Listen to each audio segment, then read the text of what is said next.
A scene where a man identified only as a 39-year-old who just came to this country from Mexico. He died right behind me where I'm standing here.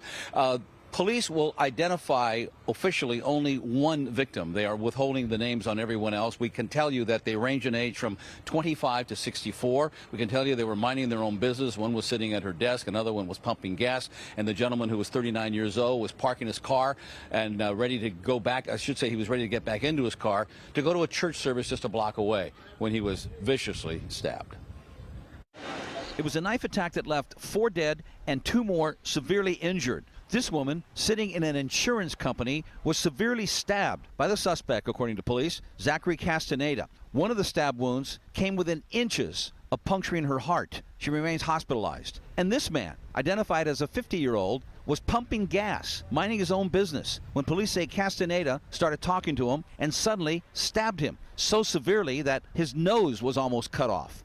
And after the stabbing, cell phone video catches the suspect Castaneda filling up his Mercedes. Then he takes off, and then police arrive. But by then, he's gone. So probably the guys who stabbed them with no reason. The widow of one of the stabbing victims, Helmuth Halprick, age 62. He leaves a son who has set up a GoFundMe page in memory of his father. His is the only name that detectives would release. Detectives won't confirm if his murder was caught on security video. But they do confirm that every other spot where Castaneda stabbed someone, all of it captured on security video, including at this location in Santa Ana, First and Harbor. According to the woman who saw the video and gave it to police, she says a man was standing about right where I am and about to get into his car when someone got behind him, Castaneda, the suspect, and plunged a knife into his side, much like this.